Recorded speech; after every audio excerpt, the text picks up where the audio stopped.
Hello everyone and welcome to another video. Alan Wake 2 will be releasing soon on the 27th of October, and I thought it would be a good idea to make a video to show you some of the gameplay of the game, some information, some background about the game, and to share with you my opinion if whether you should play it or not before you play Alan Wake 2. So what kind of game is it? It's an action-adventure developed by Remedy Entertainment and published by Microsoft Game Studios on 2020 for Xbox 360, and later on 2012 it was also released for PC. More recently, on 2021, a remastered version was also released, this time for many more platforms. It was released for PlayStation 4, 5, Xbox One, Xbox X and S, and also for PC. The remastered version doesn't come with any changes in terms of gameplay. It just upgrades visuals. For instance, you can play on 4K. The story follows a bestseller author named Alan Wake, who has been suffering from writer's block for the past 2 years. And to try to overcome that, Alan and his wife go on a 2-week vacation to Bright Falls, a small town on the Pacific Northwest. As they arrive there, strange things start to happen, as if the manifestation of some kind of dark presence, and Alan starts to doubt his own sanity. Is what's happening real, or is it just in his mind? Is it a dream, or is he losing his sanity? And the game is very good at keeping you guessing which is the case. The game is structured as a television show with an episodic format. The base game has 6 episodes in total, and another 2 episodes were released as downloadable content. If you happen to buy the PC version, those 2 episodes are included on the PC version. To reinforce that feeling that you are on the presence of a TV show, each episode starts with a previously on Alan Wake recap sequence and ends with a song. The game has many influences, from the horror stories of Stephen King to Twin Peaks, the TV show Twin Peaks by David Lynch, as well as Alfred Hitchcock, and also the old TV show Twilight Zone. The main character, Alan Wake, also serves as the story's narrator, adding to that feeling of that you are in the presence of a TV show. Okay, and now it's time to show you the game. Let's jump right into it. You can choose between 3 levels of difficulty: easy, normal and nightmare.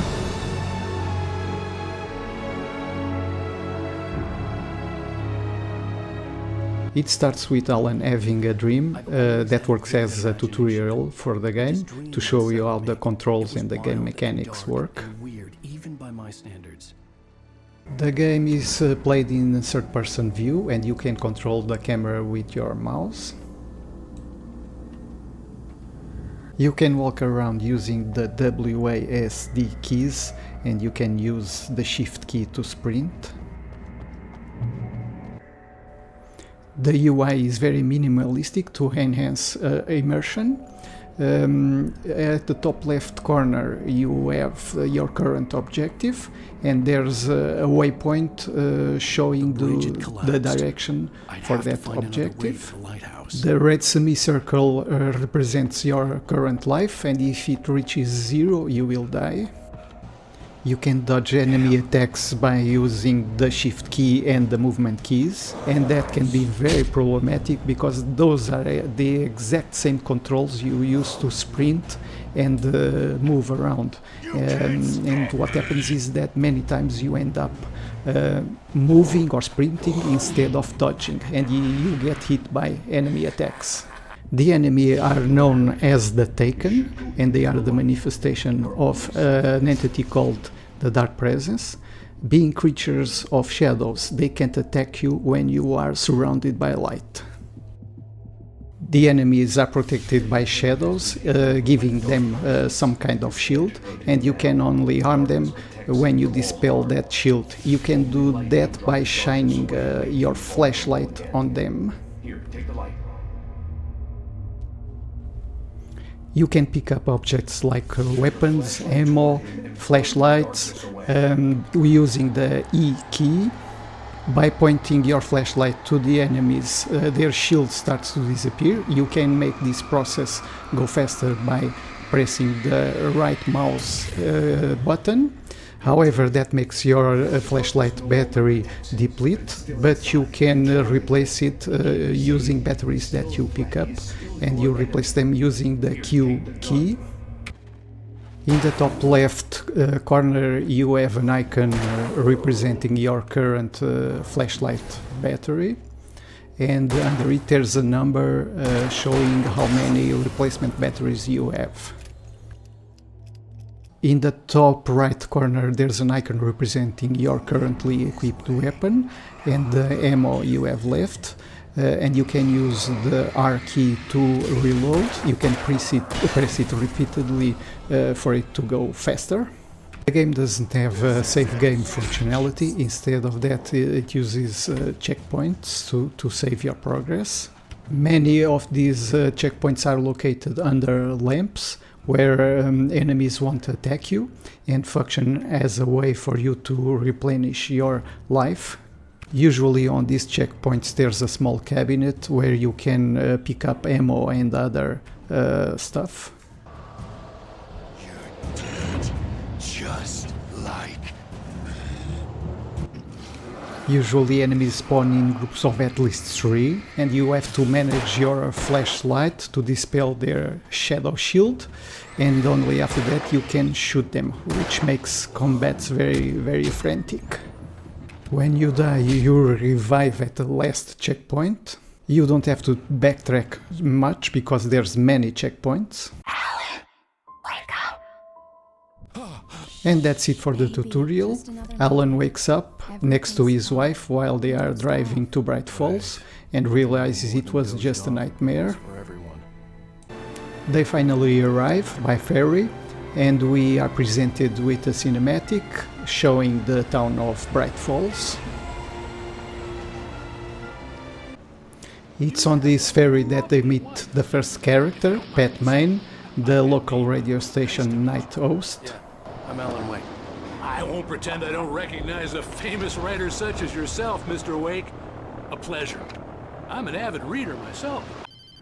While they are still in the ferry, they receive a phone call from Alan's agent, Barry Wheeler, which will be an important character throughout the game. No, Barry, we're fine. Next, they have to stop at the local diner to pick up the keys for the cabin where they are staying. In the diner, you meet additional characters like Rose, the waitress, and Rusty, the sheriff's deputy.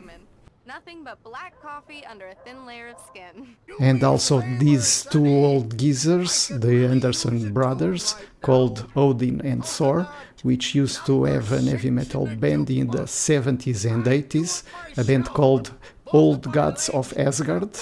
There's a great game sequence that takes place in the Anderson brothers farm that I will show you later.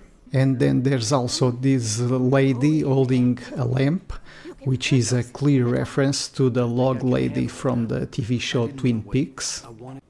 And finally you meet a mysterious woman dressed in black who hands you the keys and the directions to the cabin.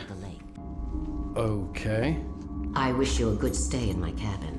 I'll come by later to check how you've settled in. And to meet your wife. I insist. Keep going. Wake up. Alice?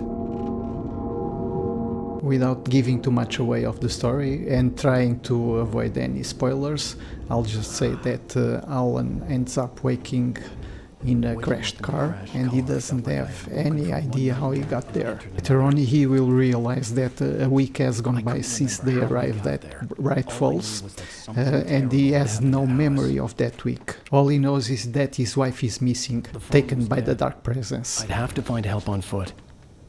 So, without any memories of what's been happening for the last week, Alan finds himself alone and fighting for his life while trying to save his wife. Throughout the game you will come across pages of a manuscript that you can pick up and collect. Supposedly these pages were written by Alan during the previous week, but he has no memory of doing it. The weird thing is that the events described in these pages end up coming to life. In the scene on the page, the hero was attacked by an axe murderer in the woods at night. Pressing F5, you can access and read the pages that you have picked up. It was hard to make him out in the darkness of the forest that surrounded us, but the axe he lifted was plain to see. It glistened with the blood of his victim. He grinned madly. The shadows were alive, distorting his features. It was a scene from a nightmare, but I was awake. And then the fiction comes to life. Oh, hell. Throughout the game there's a few different kinds of enemies that will attack you. There's your regular axe-wielding Taken that will do melee attacks, but will also throw their weapons from a distance. And others do 2 fast melee attacks in sequence. And then there's also these bigger and stronger enemies which wield heavy weapons like hammers.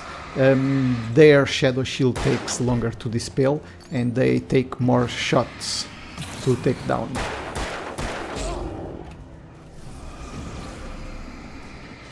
And sometimes they will charge you, causing lots of damage. There's also a few times when this chainsaw wielding Taken come at you. And there's also these enemies that move very fast, making it very hard for you to shine your flashlight on them, but once you dispel their shadows, they'll stop moving fast.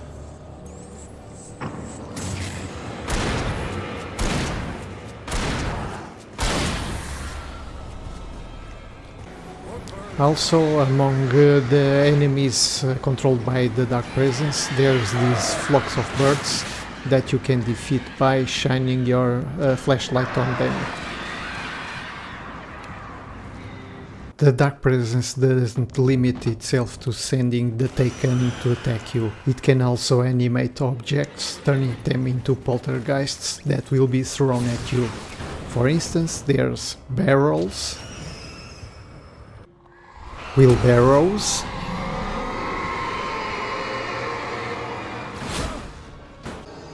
crates, cars,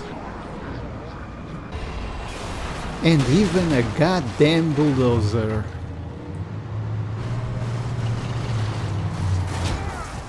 Being creatures of shadows, the Taken only come out at night. During the daytime you are safe, but most of the game takes place at night. You're all alone in the woods at night, and you know something is about to happen when you start to hear this dark, oppressive and ominous soundtrack playing from your speakers, and then the camera shifts in slow motion and shows you the enemies that have just spawned. That's enough to send you shivers down your spine. Very, very creepy indeed. Often enemies spawn around you and you know you will be surrounded, and while you are taking care of the enemies directly in front of you, you know that you will end up getting hit by enemies behind you, and that adds to the tension of the fights. You have 5 slots for the different gear you can use. The first slot is reserved only for your revolver. In slot 2 you can equip rifles and shotguns. First one is an hunting rifle. Then there's a double barrel shotgun. And one of my favorite guns, the pump action shotgun. Slot 3 is for the flare gun, a very powerful weapon, but you'll come across very limited ammo. Slot 4 is used for flares, which when activated are dropped on the ground, and while it's active it keeps enemies at bay, while also dispelling their shadow shield.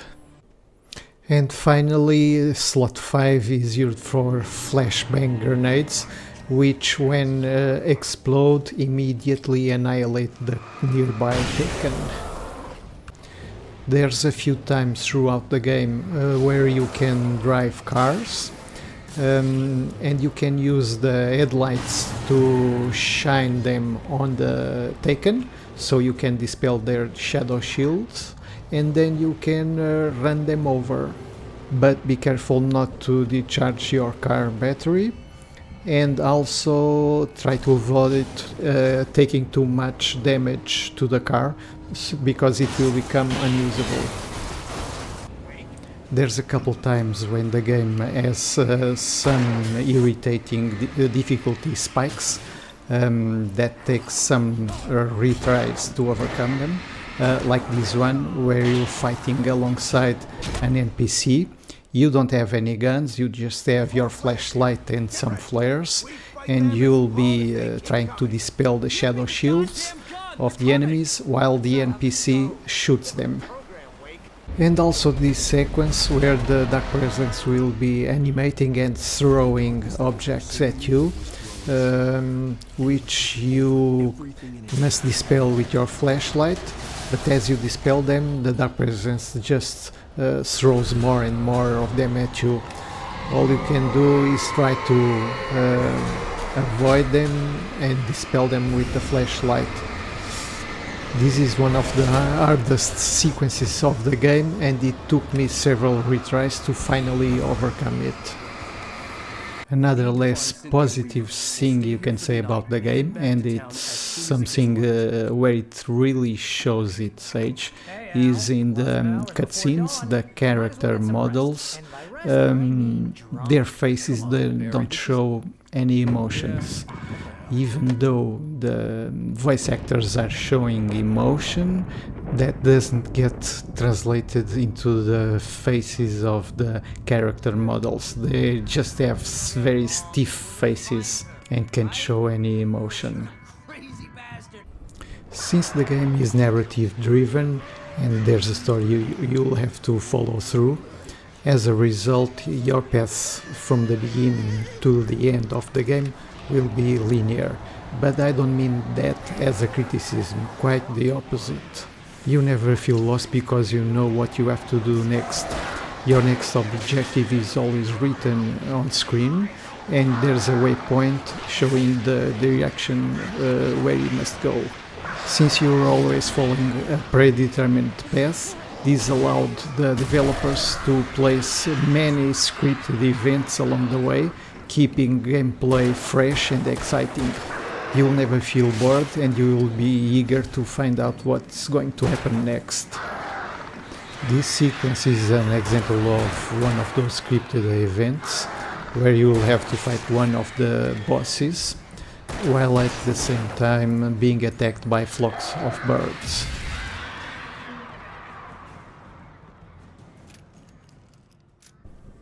Another example of a great scripted event takes place at the farm of the Anderson brothers. Remember them, the two brothers, Odin and Thor Anderson, that used to have an heavy metal band in the 70s and 80s called the Old Gods of Asgard? Well, as it so happens, they built a stage on their farm, complete with stage lights, pyrotechnics, and even a fire-spitting dragon.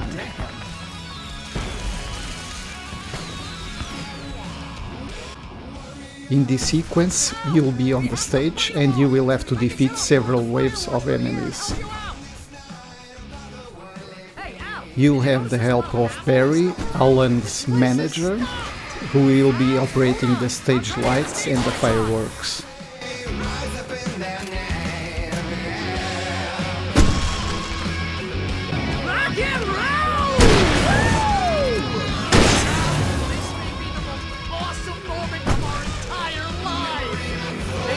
The song playing through the speakers is called Children of the Elder God by the Anderson Brothers Band, which is a fictional band, of course, but this song was written and performed by a real-life rock band called Poets of the Fall.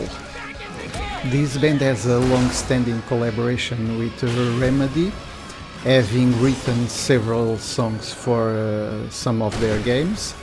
The last one was for Control with a song called Take Control, and they will also be involved in Alan Wake 2.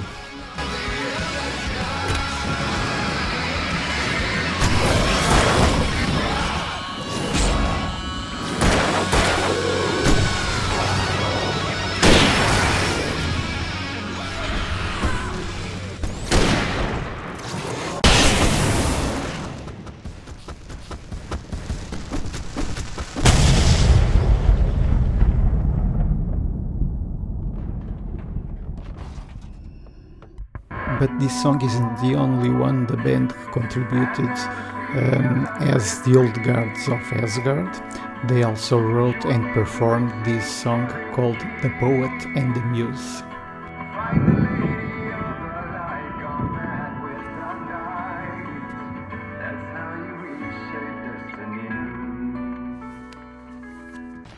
And besides these two songs that they contributed under the pseudonym of the Old Gods of Asgard, Poets of the Fall also wrote an original song that was released at the same time of the game, that's called War.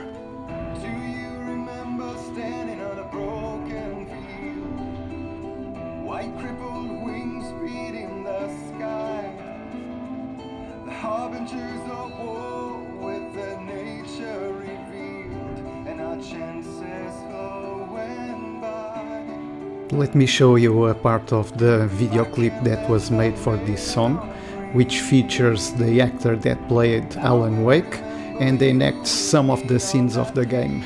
And we're already too late if we arrive at all. And then we're caught up in the arms race, an involuntary addiction, and we're shedding every value our mother's thought. So will you please show me your real face, draw the line in the horizon, 'cause I only need your name to call the reasons why I fought.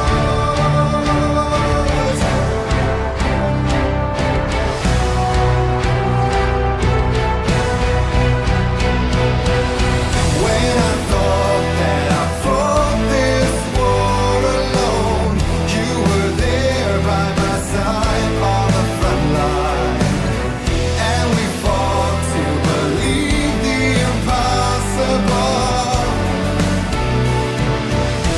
When I thought that I fought this war alone, we were one with our destinies entwined. When I thought that I fought without a cause, you gave me the reason why.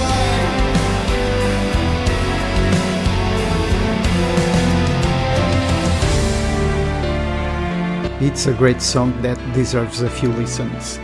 I'll leave the links to these 3 songs in the video description. The game has a great soundtrack, including some famous names like David Bowie, Nick Cave and Roy Orbison.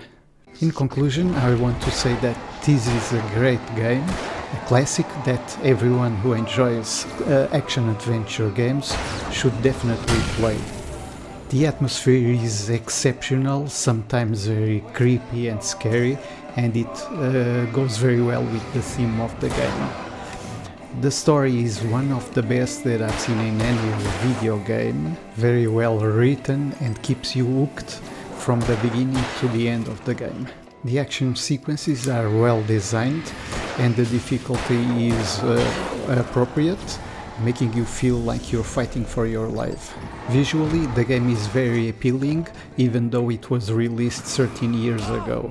Sound-wise, the sound effects and the music are very well used to add to the creepy atmosphere.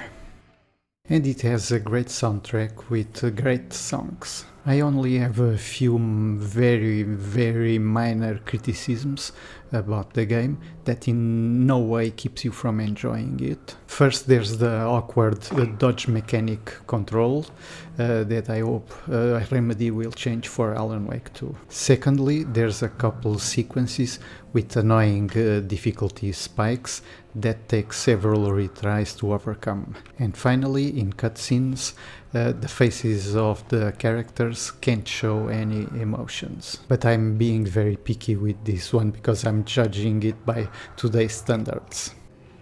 All things considered, I think that this is a great game, a masterpiece that deserves to be played by the fans of these types of games. Okay, and that's what I wanted to show you about the first Alan Wake. And now, to answer the question whether you should play it before Alan Wake 2 is released or not, my answer is a definitely yes. Why? First, because it's a great game. It has a great story, a gripping atmosphere. Action is also very good. And it's a game that captures your attention. It's very hard to put it away. It's definitely one of my favorite games of the last decade and maybe one of my favorites of all time.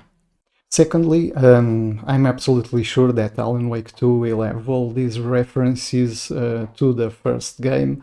We will have all these Easter eggs that you won't be able to fully understand if you haven't played the first game. Although Remedy has said that you don't need to have played the first game in order to play the second, but you will fully enjoy the game if you have played the first, I'm sure of that. So you should definitely play Alan Wake or replay it just to remember what the game is all about. So you should really should play it before you play Alan Wake 2. Also, the game is right now it's extremely cheap. You can find it on one of those sites that sell game keys. You can find it for around 3 euros. The remastered version, you can buy it on the Epic Store. I believe it's priced around 30 euros. But my opinion is that it's not worth to buy the remastered version if you can buy it for 3 euros. I don't think the improved visuals justify that price difference. So I think you should buy the old version. In terms of gameplay, it's exactly the same. The difference is it just has some improved visuals. You can play on 4K. I think it has improved textures. The cutscenes are improved, but it's just a question of graphical quality. In terms of gameplay, it's exactly the same. So I don't think it's not justified to pay that price difference. I don't think it's worth it. So that's it for today's video. Just let me end by saying that I'm very excited for the release of Alan Wake 2, and I'm very curious about what today's technology can do for the game in terms of its graphical quality and its atmosphere. I believe it will be absolutely extraordinary. Okay guys, hope you enjoyed, and I'll see you on the next one. Bye.